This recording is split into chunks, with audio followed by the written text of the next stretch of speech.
Hello दोस्तों, कैसे आप सभी लोग। आप सभी का स्वागत है डीडीसी कोचिंग में। मैं दीपक कुमार एक बार फिर से लेकर आया हूं प्रकाश का परिवर्तन और अपवर्तन के objective question. Very objective question ये रहने वाला है। ये पार्ट नंबर 3 होने वाला है दोस्तों। तो ये आप लोग अभी तक पार्ट 1 और पार्ट 2 नहीं देखे हैं तो नीचे डिस्क्रिप्शन में लिंक दिया है, तुरंत जाकर देख सकते हैं दोस्तों। तो यहाँ से हम लोग चलते हैं भाग नंबर 3 की तरफ, जो हम लोग पहले के पार्ट में 40 क्वेश्चन पढ़ चुके हैं और ये आज का 20 क्वेश्चन रहेगा। टारगेट हमारा 20-20 का है दोस्तों। तो इसी के साथ दोस्तों, अगर आप हमारे चैनल पर पहली बार आए हैं तो चैनल को जो सब्सक्राइब करें और बेल आइकन टिका करें, प्रेस करें। इससे क्या होगा, जो भी नोटिफिकेशन जाएगा सबसे पहले आपके पास पहुंचेगा। ठीक है दोस्तों, चलते हैं क्वेश्चन नंबर 40 की तरफ। जो हम लोग का HW में क्वेश्चन हम दिए थे वो क्वेश्चन हम हल करेंगे। कह रहे उत्तर लेंस में जब बिंदु F और F2 के बीच में रहे तो प्रतिबिंब कहाँ बनेगा, तो बताना था। इसका ऑप्शन आप लोगों को दिए थे, बड़ा और वास्तविक ऑप्शन दिए थे हम, और छोटा वास्तविक, छोटा काल्पनिक, बड़ा काल्पनिक। तो इसका राइट आंसर बताना था। तो बहुत भैया ने कमेंट किया है, बहुत दोस्त ने कमेंट किया है कि ऑप्शन नंबर ए सही है। हाँ, राइट इसका आंसर ऑप्शन नंबर ए सही है। ठीक है, इसी साथ हम चलते हैं 41वां पे। 41 नंबर क्वेश्चन कह रहा है हमारा, कह रहा है कि दो वक्रीय पृष्ठों के घिरे ठोस माध्यमों को क्या कहते हैं। तो क्या कहते हैं, गोलीय दर्पण, त्रिज्या, या गोलीय लेंस, या समतल। तो 41 का राइट आंसर बताना है। तो 41 का राइट आंसर हो जाएगा आप लोगों का 41 का ऑप्शन नंबर सी, गोलीय लेंस। क्या कहते हैं, गोलीय लेंस। इसी साथ हम चलते हैं क्वेश्चन नंबर 42।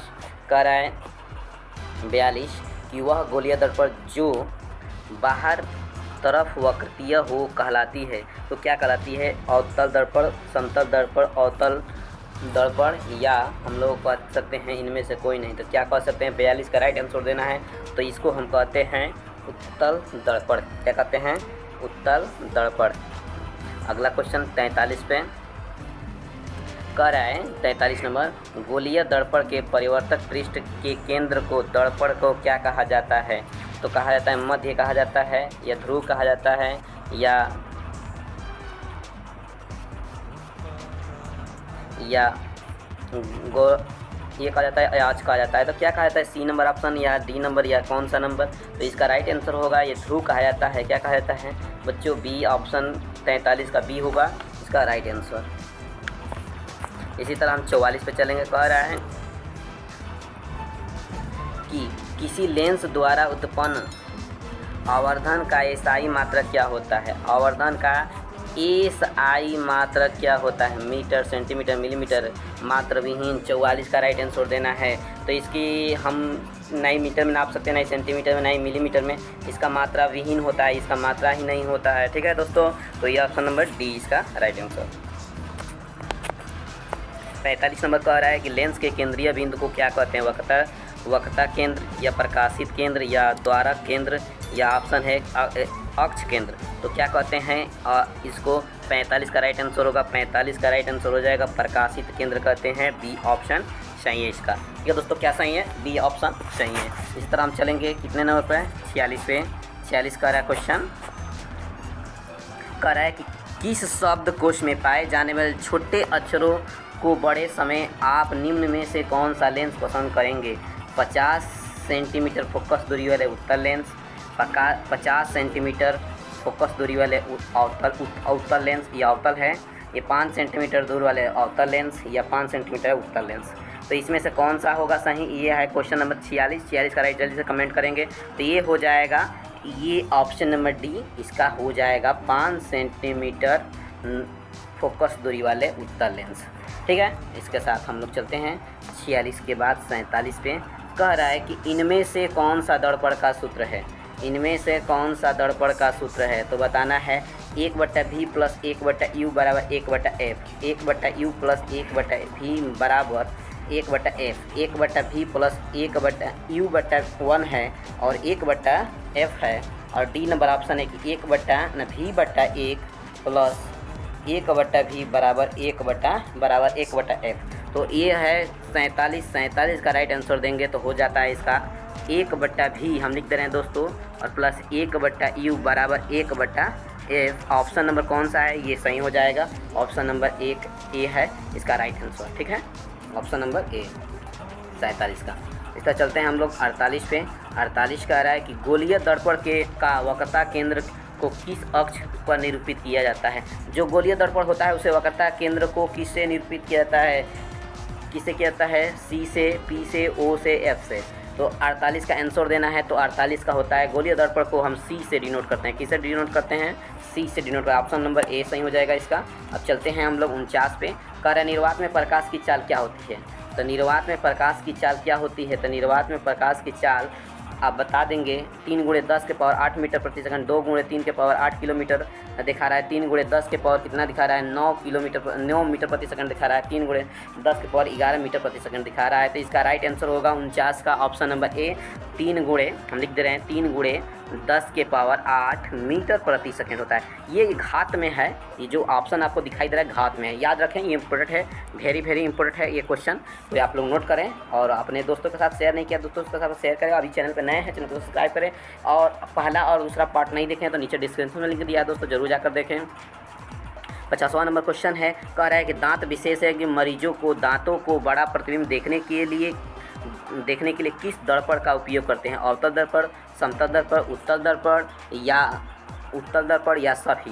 तो किस प्रकार के दर्पण का उपयोग करते हैं, 50 का राइट आंसर देना है। तो 50 का ऑप्शन नंबर ए, अवतल दर्पण। क्या दर्पण, अवतल दर्पण। इसका अगला क्वेश्चन देखेंगे 51। कह रहा है पतले लेंस की आवर्धन क्षमता होती है। पतले लेंस की आवर्धन क्षमता होती है, क्या होती है, कम होती है, अधिक होती है, समतुल्य होती है, सभी होता है। तो 51 का बताना है आंसर। 51 की आंसर होता है कम होती है, ऑप्शन नंबर ए इसका राइट आंसर। इसी तरह हम चलेंगे 52 पे। 52 कह रहा है कि मोटे लेंस की आवर्धन क्षमता क्या होती है। तो मोटे लेंस की आवर्धन क्षमता क्या होती है, कम होती है, अधिक होती है, समतुल्य होती है, इनमें से कोई नहीं। तो कौन सा होता है, आप लोग 52 का आंसर बताएंगे। 52 का आंसर क्या होता है, तो 52 का आंसर होता है अधिक होती है, ऑप्शन नंबर बी इसका right answer. Option number B इसका राइट आंसर हो जाएगा। ठीक है, इस साथ हम चलते हैं कितने पर, 53 पे। 53 कह रहा है कि अवतल दर्पण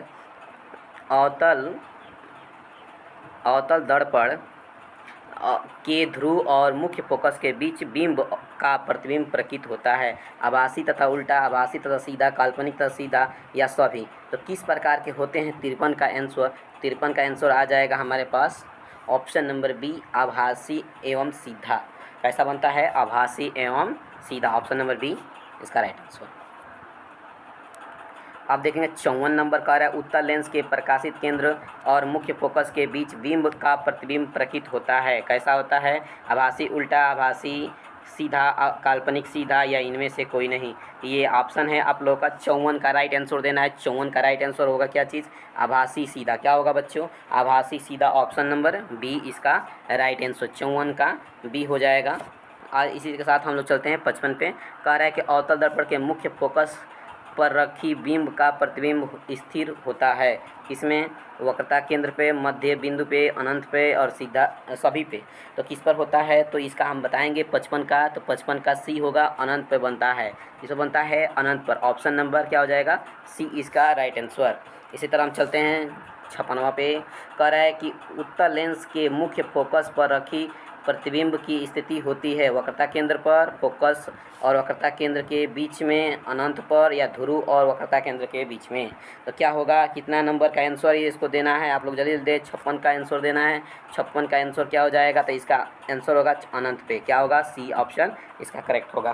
ठीक है दोस्तों, अच्छे से साथ चलते हैं हम लोग आगे। 57 पे कह रहा है कि अवतल लेंस के फोकस पर रखी बिंब का प्रतिबिंब स्थिर होता है। किस पर, फोकस एवं वक्रता केंद्र के बीच। ए नंबर ऑप्शन है प्रकाशित केंद्र और प्रकाश के बीच। B number option, C number ध्रुव और वक्रता केंद्र के बीच, इनमें से कोई नहीं, डी नंबर।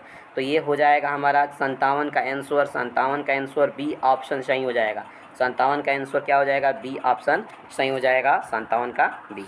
इसी तरह चलते हैं 58 में क्या हमारा सही है बताएंगे। प्रश्न क्या है, अवतल लेंस के सामने अनंत पर रखी बिंब और का प्रतिबिंब स्थिर होता है। तो किस प्रकार स्थित होता है, तो वक्रता केंद्र पर, फोकस पर, अनंत पर, ध्रुव पर। तो इसमें से 4 ऑप्शन हैं, चारों को देना है।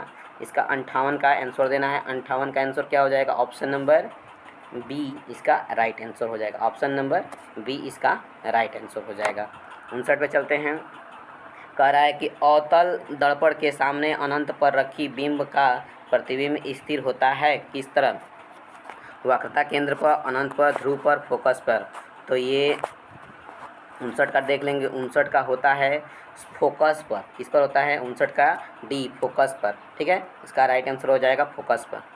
इसी तरह 60 नंबर हम देखेंगे, लेंस के प्रकाशित केंद्र से गुजरने वाली प्रकाश की किरण अपवर्तन के पश्चात किस बिंदु पर मिलती है और किस बिंदु पर निर्गत होती है? तो ऑप्शन नंबर ए कह रहा है विचलन के साथ निर्गत होती है, 7 रंगों के साथ विभक्त हो जाती है, बिना विचलन के निर्गत होती है, इनमें से कोई नहीं। ये 60वां का आंसर देना है। तो 60 का होता है ये 7 रंगों में विभाजित होती है। ये 7 रंगों में विभाजित होती है। ऐसे प्रकाश की किरणें 7 रंगों में ये क्या होती है? विभाजित हो जाती है। ठीक है, अगला 61 नंबर हम देख लेंगे और 2 क्वेश्चन इसमें बचा है। कह रहा है कि मुख्य फोकस से गुजरने वाली प्रकाश किरण उत्तल लेंस से अपवर्तन के पश्चात किस बिंदु पर और समांतर होती है? तो समांतर चाहे मुख्य अपवर्तित होती है। तो कह रहा है मुख्य अक्ष के विपरीत जाती है, निर्गत किरण मुख्य अक्ष के समांतर आती है, या मुख्य अक्ष से दूर जाती है, या कह रहा है कि उसी पथ के अनुदिश वापस परिवर्तित हो जाती है। तो ये 61 है। 61 का क्या होगा? 61 का ऑप्शन नंबर क्या होगा? बी इसका राइट आंसर हो जाएगा। इसी तरह हम चलेंगे किस पे? लास्ट क्वेश्चन पे हमारा रहेगा। लास्ट क्वेश्चन 62 कह रहा है कि मुख्य अक्ष के समांतर आने वाली कोई प्रकाश किरण अवतल लेंस से अपवर्तन के पश्चात, ऑप्शन नंबर ए कह रहा है कि मुख्य अक्ष के विपरीत जाएगी, उसी पथ पर अनुदिश परिवर्तित हो जाती है, निर्गत किरण मुख्य अक्ष के समांतर हो जाती है, या ऑप्शन कह रहा है डी नंबर निर्गत किरण के मुख्य अक्ष से दूर जाती है। तो ये कौन सा सही है? आप लोगों को नीचे कमेंट करके बताना है कि इसका जो 62 नंबर है, 62 का क्वेश्चन कौन सा सही है। ठीक है, तो आप लोग नीचे कमेंट करके अवश्य बताएं। अभी तक हमारे चैनल पर नए हैं, चैनल को सब्सक्राइब करें, और नीचे वीडियो आप लोग कैसा लगा हो नीचे कमेंट करके ज़रूर बताएं। अभी तक डीडीसी कोचिंग से आप पहली बार जुटे हैं तो चैनल को सब्सक्राइब करें और बेल आइकन दबा दें। ऐसा ही बहुविकल्पी प्रश्न पाने के लिए ऑब्जेक्टिव क्वेश्चन जानते हैं कि क्लास 10वीं में आप लोगों को 20 ऑब्जेक्टिव क्वेश्चन आना है। फिजिक्स और केमिस्ट्री और प्लस बायो मिलाकर आपको तीनों मिलाकर 20 क्वेश्चन रहने वाले हैं। कितना क्वेश्चन रहने वाले हैं? 20 क्वेश्चन रहने वाले हैं। तो ये आप लोगों को ऑब्जेक्टिव क्वेश्चन याद कर जाना पड़ेगा, क्योंकि ये मैथ नहीं है कि आप इसको याद नहीं करेंगे, चलो सॉल्व करना है सूत्र याद कर लेंगे, फार्मूला याद है हो जाएगा, ऐसा तो कुछ है नहीं बच्चों। तो इसको क्या करना पड़ेगा? कंटिन्यू हम वीडियो आप लोगों के साथ वो ऑब्जेक्टिव क्वेश्चन का डालते रहेंगे। प्रकाश का परिवर्तन आज हम लोग का 3 भाग में ख़त्म हो गया है। आप लोग 1 भाग, 2 भाग और 3 भाग आइए है, तो आप लोग तीनों भाग को देखें और आप लोग बताएँ वीडियो कैसा लगा हो। हम तो वीडियो लेकर आने वाले नहीं थे, लेकिन बहुत बच्चा कमेंट कर रहे थे कि भैया ये प्रकाश का ऑब्जेक्टिव क्वेश्चन लेकर आइए, पढ़ा दिए हैं, ऑब्जेक्टिव क्वेश्चन दीजिए। चलिए ठीक है दोस्तों, तो चलते हैं। Thanks for watching. हमारे वीडियो में अंत तक होने के लिए धन्यवाद।